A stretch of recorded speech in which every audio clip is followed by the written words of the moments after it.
Hi y'all, it's Neva from Manic Mama Musings, and I told you I'd at least be back for Mental Health Monday because, Mental Health Monday should be done on a Monday.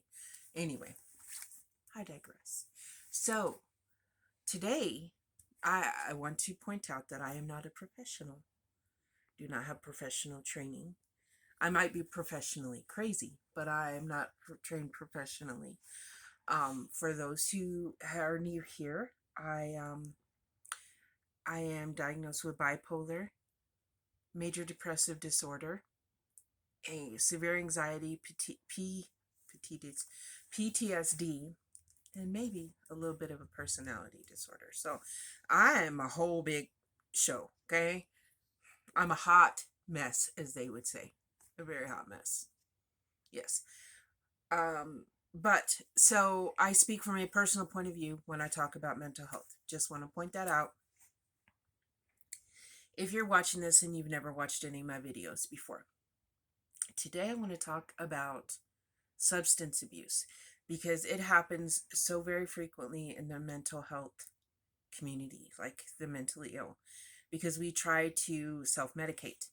I did it with alcohol, I did it with marijuana. Now, I want to point out that there is beneficial uses of marijuana, but if you use it to just escape reality continually, constantly, all the time, then it's a problem. Just like pain pills have a use, but then you cross that line where no, it's an addiction and it's bad for you. You do have to still face reality. I believe that marijuana can be used to treat pain. It helps with my anxiety. uh, I started getting drunk. I didn't get high for a little while once I left my house, but I had a very sheltered life. So when I got out, and I was very, very extremely shy on top of that. So when I got out in the world, um, I didn't know how to socialize. Like I could have a job. It was very painful for me because um, I had to interact with people, and I had to do that at school, but I came from a very small school too, so things got overwhelming sometimes. But it was more like the socialization, like you're 18, you got your first place away from home, and I was drunk almost, I mean, like I was just drunk all the time, partying, and then I would like pop some uppers to be awake for work the next day. So that led to a whole nother, like, that was bad for me, trying to be awake and then drink at night, and the drinking wasn't good, the uppers weren't good. Yeah. um and I had never had to face peer pressure before. The drinking, all that was like, I didn't think it was that bad. Like, my dad drank, just everybody drank. My mom didn't drink, but she never really lectured me. She told me she pretty much told me it was bad. Like, she'd get upset, like when my dad told me I turned 18, well, you're legal now. Like, I wasn't legal drinking age, but to him I was an adult, and he goes, I just don't drink and drive. That was his advice. He didn't care if I drank. My mom, on the other hand, no. Went home my senior prom and I vomited all night long because that was the first time I'd been, I know, second time I'd ever been just blitzed, okay? First time I ever drank, period, something very, very bad happened to me. And maybe we will discuss that in another video, but that's not what this is about. But I'm sure you can, but yeah. And so, but this, I was with people I knew, I was safe. My friend Lisa and I, we were the only two girls in our senior class. When I say a small school, we graduated with 10 people, okay?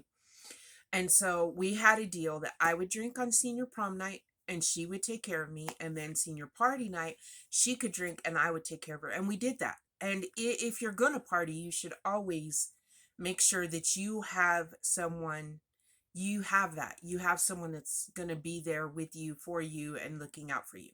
Okay. Okay, but that's not it. So I vomited that whole night. Well, my grandma was a pretty bad drunk. And so when she moved in our house, my daddy told her she couldn't drink anymore. And it was funny, he drank too, but he was a functioning, what we call a functioning alcoholic, like could keep a job. And looking back, it was kind of two-faced of him. I think it was more my mom's rule to my grandma because she had memories. Just gonna leave it at that because I don't. But anyway, I woke up. My mom pulls open my curtains, and if y'all ever had a hangover, y'all know.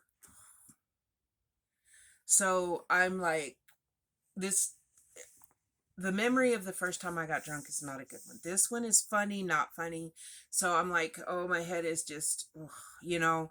And then Lisa shows up.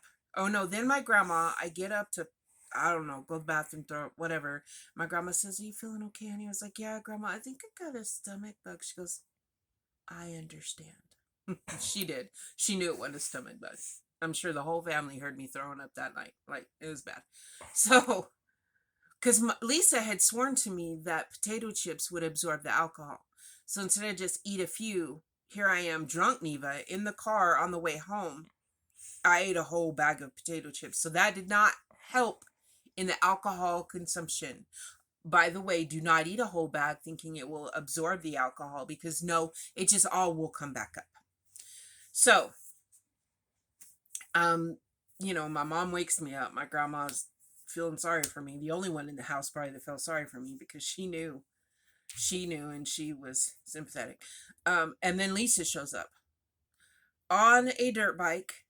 Well, I hear the dirt bike coming because my head is, and then she comes in, just yelling and happy, and I'm like, oh, just shut up.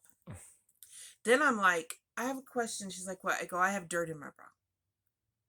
How did I get dirt in my bra? Now we went and we're country, y'all. We went out into a dirt field and drank. Like it had been tilled up to be planted, put it that way. And I woke up with these big clods of dirt, like not huge, because it's not like but clods of dirt in my bra. And I'm like, what?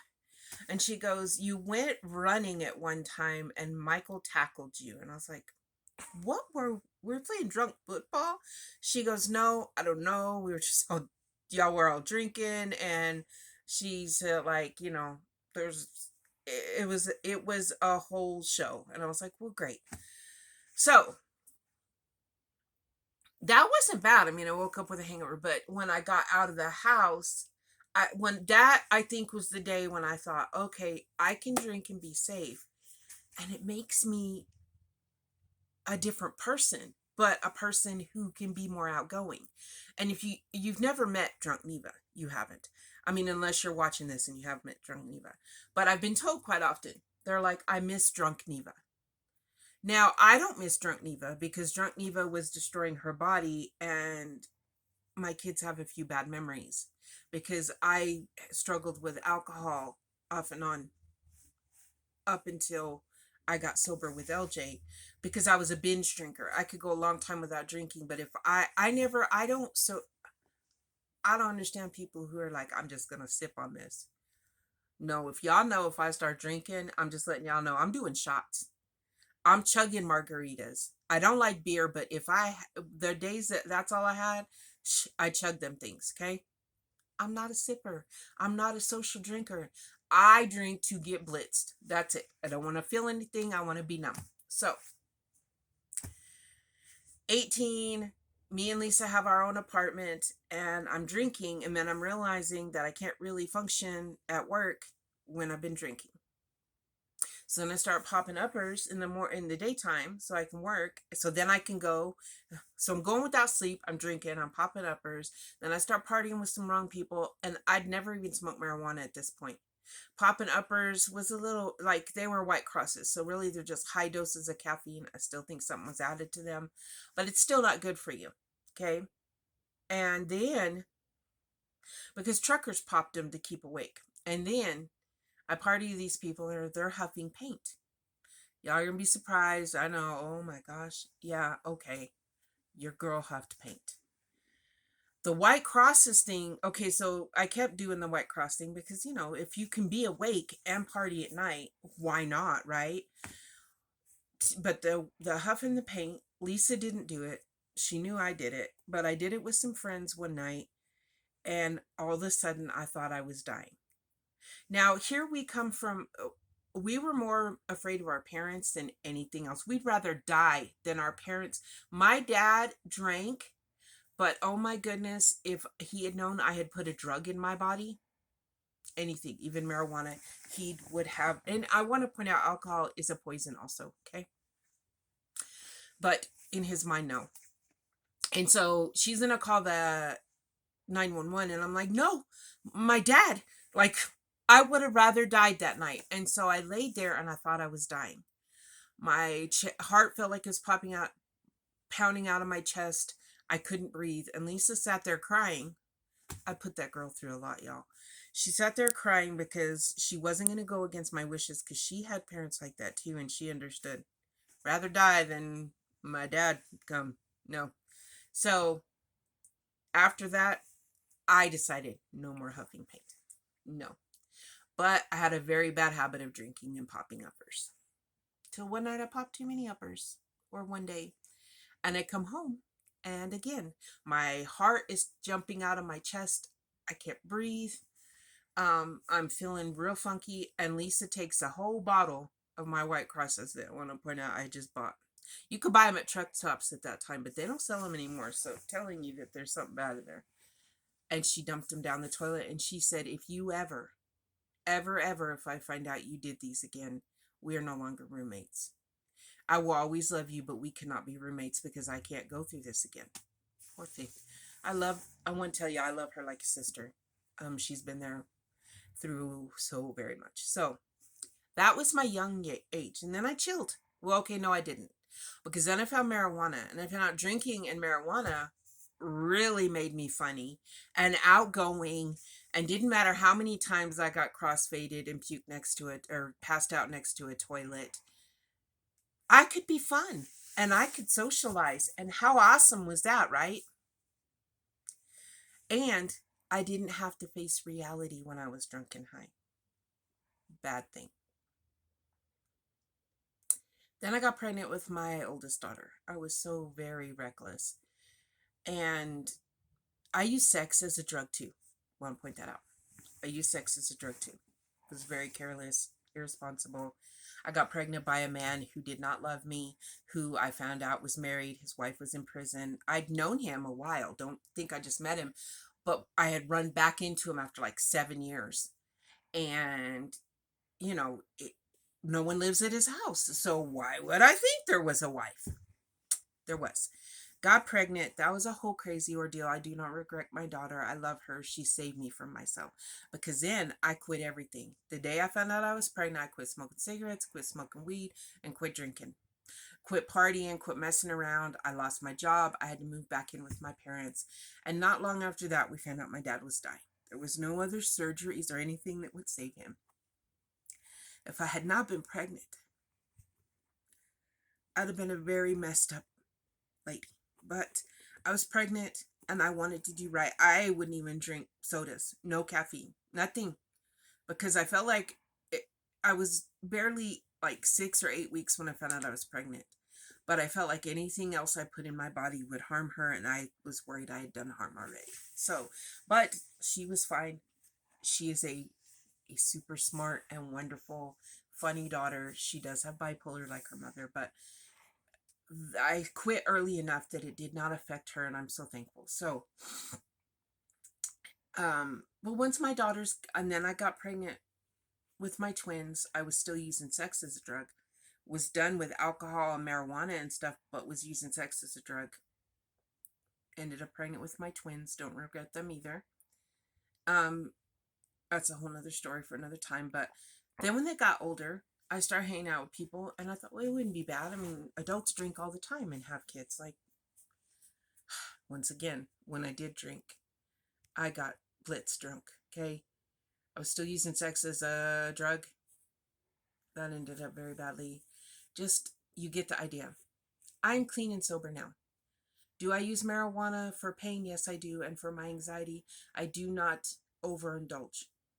Because you can overindulge in your pain meds, your anxiety meds, anything. So if you're thinking, oh, but just because, and marijuana is legal in New Mexico, I want to point that out. But just because it's illegal does not mean it is any worse than alcohol or prescription meds, because those can be I was on Xanax for 5 years, doctor prescribed, and a doctor took me off cold turkey, and I thought I was going to die, y'all. Not because I wanted to take them. My body went into physical withdrawals, and it was horrible. So I never had withdrawals from marijuana. I want to point that out. Just saying. So why am I saying this? I'm saying this because a lot of people look at addicts and you just see someone who was selfish and didn't care. And that's not true. I have a beautiful friend who is a wonderful mom. Okay. She was bipolar like me. So when her depressive episodes hit, she had it going on. I'm talking, she dealt with a severely diabetic daughter, a psychotic son, and then she had her little girl. She had a job. She dealt with all that. She knew her daughter's diabetes schedule. She was on top of it. She knew exactly how much to give if her blood sugar was such and such. She was great. I did not know this at the time. Apparently, on those days when she'd get depressed, like, she still had to go to work.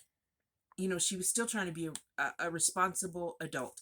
So she still needed to go to work, or she needed to get the house clean. She would do some coke. Not good. I'm not recommending this. I'm just saying she did.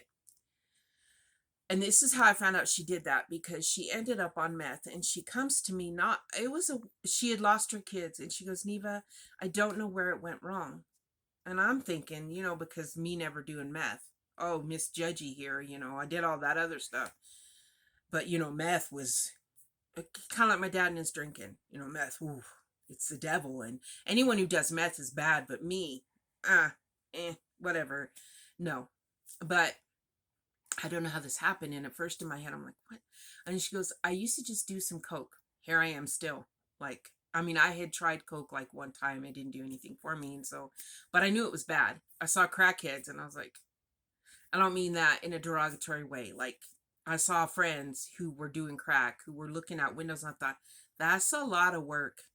Like, here I am, I'm a stoner. So I'm like, that's a lot of work to be looking out blinds and stuff. And I got enough anxiety problems. I don't need to add to it.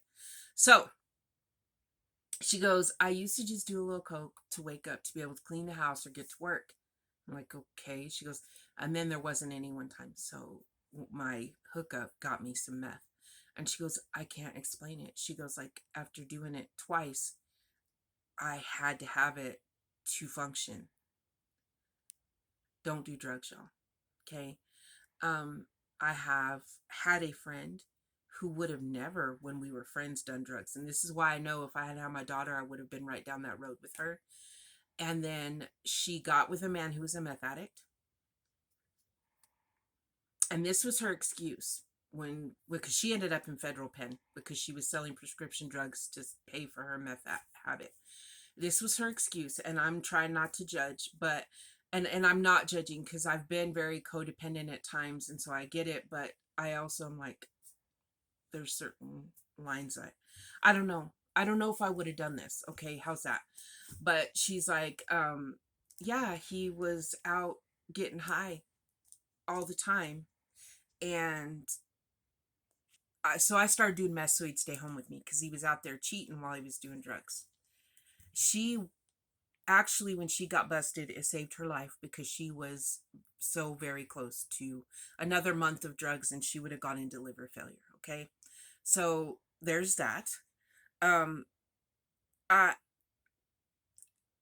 She wasn't a bad person, and neither is my other friend. She's pretty much homeless. She lives in her truck and out of a storage, and lost her dad, got custody of her kids, and she never got him back. That's very sad. My other friend, she got her life together. Well, we're not friends anymore, but she did get her life together. She's raising her excuse me. Her husband got clean and she got clean, and they got custody of her grandkids. Or his grandkids. And so that's a good thing. Don't judge because people medicate for mental issues. People have reasons that may not make sense to us, but they make sense to them. We self-medicate, or we do things rationalizing me popping uppers because, hey, I could be sociable if I drank, but I had the problem of I had to be awake for a job. Okay. We rationalize it in our heads. And so if you are one of those people, I am now, the only thing I do is take my prescription meds, some vitamins, and I use medicinal marijuana. I use it to sleep when I cannot absolutely sleep, for anxiety and for pain. Y'all would know if I did my video stone, because maybe one day you will see me on medical marijuana, but I've not had to so far. So I want to tell you, that if you are struggling with addiction, I have a beautiful friend, and I won't say her name, who has gotten clean. She is one of the most loving and caring people I've ever known. Drugs makes you selfish. She has turned that completely around, and I hope she knows I'm talking about her. She has turned her whole life around and now does so many kind things. And she pays it forward, I think, for the fact that she's still here and she could not be, and that she's clean.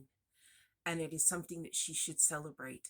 And even if you have one day sober, celebrate that. If you are someone who can't understand, like you've never been there, please be a little more compassionate. Should you let drug users use you and abuse you? No. But please understand there's a reason most people do it. That does not mean that you should allow them to still be a very dysfunctional part of your life, but you can love them from afar. And if I know someone's on drugs, I give them food and clothing. I do not give them money. I don't want to be adding to that. So please know that drugs are not the answer. There are good drugs out there to help you. I've got to go. It's the end of this video. I love you. And if you are struggling, let me know. Email me. LJ and I both are clean and sober. And I will end this. I love y'all.